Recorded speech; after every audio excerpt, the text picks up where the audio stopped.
권혁성 원장의 한방톡.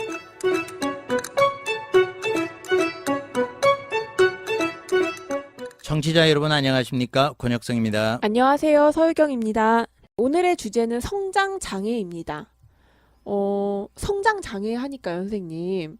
이게 키가 너무 큰다는 얘기인지, 키가 네. 잘 안 큰다는 얘기인지, 예. 우리 지난번에 다뤘던 성조숙증이랑 비슷한 건지, 예. 이런 게 조금 네네. 헷갈리는데요. 네. 성장 장애라고 이야기하면은 큰 의미에서는 거인증, 호르몬 이상으로 인해서 거인증, 우리 그때 실험 선수 최홍만 네네. 선수 이런 거인증 되는 그런 질병적인 그 성장에 문제가 있는 것도 사실은 포함되고요. 엄격한 의미에서 요즘 관심을 갖는 거는 키가 너무 크는 것보다는 저신장증, 외소증. 그래서 이제 성장이 덜 되는 것, 거기에 이제 대부분 관심을 가지고 있기 때문에 네네. 성장 장애라고 하면 그냥 저신장증에 대해서 국한돼서 이야기한다고 보시면 됩니다. 그 초등학교 아이들, 자녀들을 둔 부모님들의 가장 큰 관심이 요게 아닐까 싶어요. 우리 아이들의 키. 그런가요? 그런 것 같아요. 그리고 요즘 네. TV를 보니까 그 키 크는 약 관련된 광고도 되게 많이 나왔더라고요. 그리고 뭐 한동안 조금 오래된 내용이지만 청년들 사이에 키 작은 아이들 루즈라고 맞아요. 예, 청년을 이야기함으로써 이제 남자들 사이에서는 약간 170 얼굴이 못생긴 이하는, 것보다는 키가 작은 것 자체가 사회적으로 실패, 나는 실패된 인간이다라고 보는, 정말 슬프죠.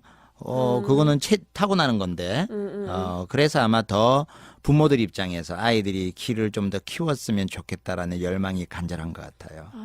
그런데 너무 이거 가지고 실망하지 않았으면 좋겠어요. 제가 아는 어떤 오빠가 키가 160이 안 돼요. 그러니까 정말 작은 오빠인 거죠. 네. 170이 넘는 제 친구랑 결혼을 했어요. 그러니까 거의 뭐 몇 센치 차이 나는 거지? 네네. 10 몇 센치 차이가 나는 그 신장차를 극복하고 결혼했는데, 정말 남자는 오래 봤을 때 마음이 멋있는 남자가 진짜 멋있는 것 같아요. 맞습니다. 아니, 정말로 그냥 하는 말이 아니라 진짜 그런 것 같아요. 결혼했으니까 하는 거예요. 아니요. 결혼하기 전에는 그걸 잘 못 깨닫죠. 그러니까 좀 약간 잘생기고 나쁜 남자한테 좀 대여보고 이러면은 정신 차리는 것 같아. 네, 사실은 뭐 키, 외모 이런 것보다는 내면적인 아름다움. 진짜로. 그리고 이제 결혼을 한다라면 사랑하는 것. 그리고 인간 친구 사이라면 어떤 그런 외모적인 결합보다는 그 릴레이션십, 그죠? 교감 이런 것들이 훨씬 더 사실은 중요하고 더 가치 있는 게 돼야 되는 게 맞아요. 사회죠. 아무튼 컸으면 좋겠다. 내 아이가 컸으면 네. 좋겠다.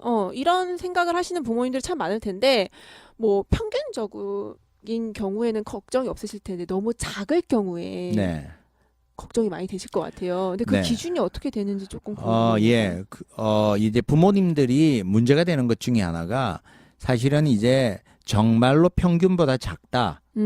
뭐 또래 평균보다 작다. 그렇게 해서 걱정을 하시는 거는 괜찮은데, 평균적으로 작지도 않은데 저신장증도 아닌데 이런 거 있잖아요. 조금은 더 컸으면 남자아이가 170인데 뭐 180까지만 컸으면 뭐 이런 부모들의 마음, 그런 것 때문에 더 서두르는 경우도 없잖아 많고요. 네. 그래서 이제 사실은 키가 작다라고 성장 치료를 받겠다고 왔던 환자들 중에 63% 정도는 다 정상이었어요. 그리고 정말로 키가 작아서 치료를 요하는 아이들은 13% 정도밖에 되지 않아요. 그래서 사실은 한 7% 정도는 네. 키가 문제가 안 되는 아이들이죠.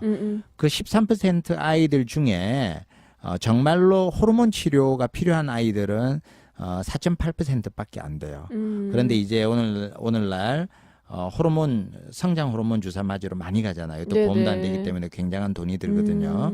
그래서 키를 좀 더 키우는데 뭐 저는 두 가지로 생각합니다. 건강에 데미지가 없다면, 문제가 없다면 이왕이면 충분한 키를 키울 수 있다면 키우는 게 좋잖아요. 그래서 건강에 손상을 주지 않고 내가 숨어 있는 키, 내가 자랄 수 있는 최대한의 신장, 극대화시켜서 잘 자라게 해보는 것, 뭐 그것은 저는 나쁘지 않고 건전한 거다라고 생각을 합니다. 그런데 이제 키가 그러면 어느 정도의 키가 돼야 정상이냐? 네네. 이제 이게 참 문제잖아요. 그래서 이제 키가 이제 매년 부모님들이 이제 내 아이가 키가 좀 잘 자라나 못 자라나 이렇게 생각이 될 때는 첫째 이제 대충 짐작으로 또래 아이들보다 우리 아이가 조금 평균적으로 너무 작다. 그리고 아이들은 이제 우리가 평생을 통해서 자랄 때 2살 때까지는 매년 20cm씩 커요. 무럭무럭 자라죠. 네. 그러다가 3살 때부터 사춘기 전까지는 네. 성장의 속도가 급격하게 둔화가 돼요. 그래서 1년에 5, 6cm가 크거든요. 네. 그래서 내 아이가 초등학생 또는 유치원 다니는 아이인데 사춘기가 아직 되지 않았어. 그러면 1년에 5, 6cm는 커야 되니까. 그런데 이제 매년 이렇게 신체 키를 검사. 재보니까 2, 3cm 값에 안 컸다. 그러면은 성장에 많은 마이너스를 안고 있기 때문에 그럴 때는 또 검사 받고 그다음에 치료를 고민해보고 그렇게 하시면 좋을 것 같아요. 이게 치료할 수 있는 시기가 있지 않나요, 선생님? 그렇죠. 성장이라고 하는 거는 내가 아무리 키우고 싶어도 성장판이 닫혀 있을 때는 키울 수가 없어요. 성장판에서 뼈가 자라나는 거기 때문에 성장판이 열려 있는 시기. 그래서 성장판은 언제 닫히냐면요. 사춘기가 지나고 나면 성장판이 급격히 닫혀서 사춘기가 지나고 1, 2년이 지나면 성장이 거의 끝난다라고 보시면 돼요. 제 친구 중에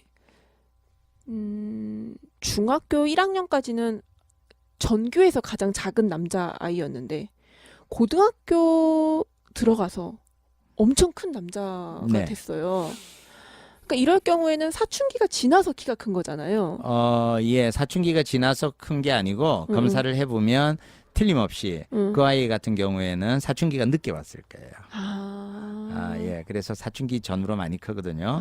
또 개인차가 네, 있네요. 개인차가 있습니다. 그래서 부모들이 이제 잘 보셔야 되는 게 제가 치료했던 아주 심했던 환자 중에 한 아이는 부모의 키가 다 작지 않았어요. 아빠가 170 넘고 엄마도 165가 넘는 네네.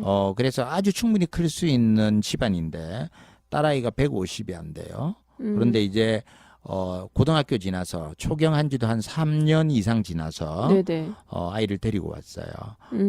그래서 더 클 수 있냐라고 이제 질문을 한 거죠.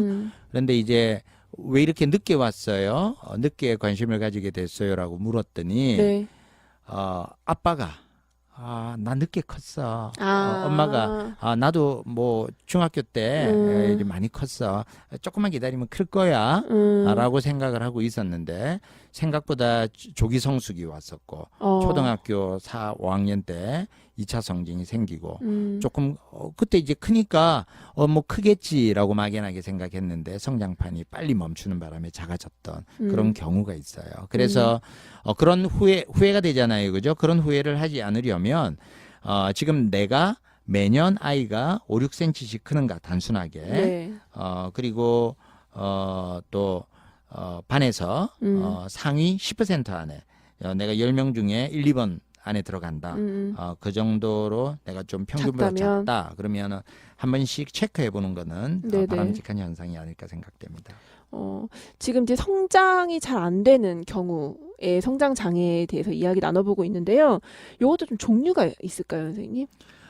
예, 성장이 안 되는 이제 뭐 원인 뭐 이런 것들은 여러 가지가 있겠지만 뭐 딱 한 가지라고 설명할 수는 없어요. 네. 그렇지만 선천적으로 타고나는 외소증, 그다음에 외소증은 선천적으로 타고나는 네네. 거. 네. 그리고 이제 원인이 없는데 네네. 이제 성장 호르몬 치료를 하면은 초기에는 반응이 좋은데 반응이 없는 것 중에 하나가 저신장증이 있어요. 이런 경우는 그래서 이런 경우는 호르몬 치료에도 큰 반응이 없어서 그래요? 예, 키가 작은 경우가 있고요. 네네. 그다음에 이제 1차적인 1차성 성장 장애가 있는데 이거는 유전적인 결함, 네. 그다음에 이런 원인으로 인해서 성장 장애가 생기는 거고요. 네. 성장 자체에 이제 유전적이든 아니면 골격계든 그런 면역계 질환이든 질환에 의해서 생기는 거고요.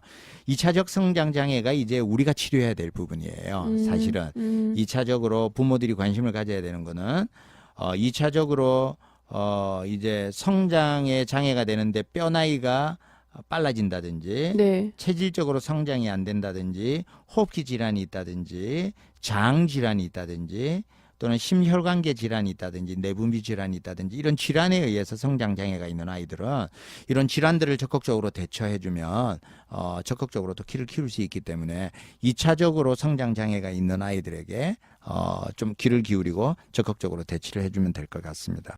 네. 오늘 성장 장애에 대한 이야기 나눠봤습니다. 고민이 되시는 분들께 작은 위로와 또 답을 드릴 수 있는 방송이 되었으면 좋겠습니다. 오늘도 감사합니다, 선생님. 네, 감사합니다. 지금까지 진행의 권혁성, 서유경, 제작의 김미옥, 박송이었습니다.